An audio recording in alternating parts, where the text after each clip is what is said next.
अगर पूरी दुनिया कह दे कि तू पागल है तो बोल दो कि हाँ मैं पागल हूँ, क्योंकि याद रखना मेरे दोस्त, पागल ही इतिहास बनाते हैं। अगर तेरे सपने की हंसी उड़ाई जाए, अगर तुझे बार बार हराने की कोशिश किया जाए, तब सवाल ये नहीं होता कि तू हार जाएगा या नहीं, तब सवाल ये होता है कि क्या तू एलन मस्क बनेगा, जिसका बचपन दर्द से भरा था। एलन मस्क कोई सुपर हीरो नहीं, एक डरा हुआ मासूम बच्चा था। स्कूल में उसे इतना परेशान किया गया, एक दिन बच्चों ने उसे सीढ़ियों से नीचे फेंक दिया। उसकी नाक टूट गई, चेहरा खून से लथपथ हो गया, लेकिन वो चोट शरीर की नहीं आत्मा की थी। उसके खुद के पिता कहते थे कि तू किसी काम का नहीं, तू बेकार है, तेरा कुछ नहीं हो सकता। जरा सोचो, जब दुनिया नहीं, अपना बाप भी भरोसा न करे, तब क्या होता है, दिल पर क्या बीतती है। इंसान पूरी तरह से टूट जाता है। लेकिन एलन मस्क टूटे नहीं, बस खामोश हो गए और अंदर ही अंदर सपने बुनना शुरू कर दिए। देखने पर तो अकेलापन, लेकिन सपने बहुत बड़े। उनका कोई दोस्त नहीं था तो उन्होंने किताबों को ही अपना दोस्त बना लिया। एलन मस्क दिन में 10 से 12 घंटे पढ़ना शुरू कर दिए। Physics, technology, space. जब उसकी उम्र के बच्चे खेल रहे थे, तब वो अकेला बंदा सोच रहा था, इंसान मल्टीप्लैनेटरी स्पीसीज कैसे बने। लोग कहते थे कि लड़का पागल है, लेकिन इतिहास गवाह है कि दुनिया हर कामयाब इंसान को पहले पागल ही बोलती है। पहली कमाई और पहला झटका।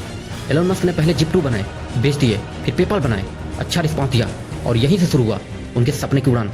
एलन मस्क करोड़पति बन गए, लेकिन कहानी यही खत्म नहीं हुई, क्योंकि लेजेंड कभी आराम नहीं करते।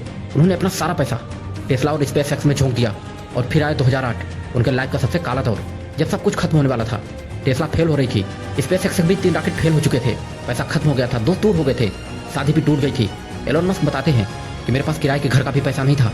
जरा सोचिए, एक ऐसा इंसान जिसने करोड़ों कमाए थे, अगर वो चाहता तो उन पैसों से राजाओं की जिंदगी जीता, ऐसो आराम से रहता। लेकिन उसके मन में कुछ और ही चल रहा था। वो अपना सारा पैसा बिजनेस में लगाकर सड़क पर आने वाला था। पूरी दुनिया कहने लगी थी कि हमने पहले ही कहा था ये पागल है। इतना सब होने के बाद भी एलन मस्क ने हार नहीं मानी, फिर से मेहनत किया, फिर से रॉकेट बनाया। चौथा रॉकेट और किस्मत का फैसला। स्पेस एक्स का चौथा रॉकेट लॉन्च हुआ। अगर ये रॉकेट फेल होता तो स्पेस एक्स भी खत्म हो जाता, टेस्ला भी खत्म हो जाती और एलन मस्क भी खत्म हो जाते। काउंटडाउन शुरू हुआ, 3, 2, 1 और बस कुछ ही क्षणों में रॉकेट सफलतापूर्वक अंतरिक्ष में पहुंच गया। बस यहीं से इतिहास बदलना शुरू हुआ। जिसे दुनिया पागल कहती थी, वही आज दुनिया बदल रहा है। नासा ने कॉन्ट्रैक्ट दिया, टेस्ला आज दुनिया की सबसे पावरफुल कंपनियों में से एक है और एलन मस्क दुनिया के सबसे अमीर व्यक्तियों में से एक है। इसलिए अगर लोग तुम्हें ना समझे, घर परिवार दोस्त तुम्हें कोई ना समझे, फिर भी तुम रुको मत, हार मत मानो, अपनी सोच हमेशा ऊंची रखो। देखो यार, फेल होने के बाद कोई ऐसा फैसला मत लो जो तुम्हारी जिंदगी बर्बाद कर दे, बल्कि ऐसा फैसला लो जो तुम्हारी तकदीर बदल दे। एलन मस्क कोई जादूगर नहीं है, बस वो एक बात जानते हैं कि अगर मैं गिर गया तो फिर से उठूंगा, चाहे मेरी आखिरी सांस क्यों ना बची हो। अगर मैं फेल हो गया तो फिर से कोशिश करूंगा, चाहे मेरा सब कुछ ही खत्म क्यों ना हो जाए, क्योंकि उन्हें पता था कि कामयाबी रुकने से नहीं, बार बार ट्राई करने से मिलती है। एलन मस्क कहते हैं कि हालात तुम्हें नहीं तोड़ते, तुम्हारी सोच तुम्हें तोड़ती है। जो आज तुम पर हंस रहे हैं, कल वही तेरा नाम लेंगे। इसलिए अपने सपने हमेशा बड़े रखो। एक बात और, जितना बड़ा सपना होगा उतना ही बड़ा डर भी होगा। बस खुद पर विश्वास करो और आगे बढ़ते चलो। अगर आज तू थका है, हारा है, तो याद रख, एलन मस्क भी हारा था, एक बार नहीं बार बार हारा था। फर्क सिर्फ इतना है कि उन्होंने हार मानने से मना कर दिया। अब फैसला तेरा है कि तू कहानी सुनेगा या इतिहास बनाएगा।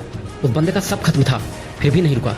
दुनिया ने पागल कहा, उसके खुद के पिता ने नकारा कहा, फिर भी हार नहीं माना। और वही एलन मस्क आज दुनिया का सबसे अमीर इंसान है। इसलिए कभी हार मत मानो, बस आगे बढ़ते चलो।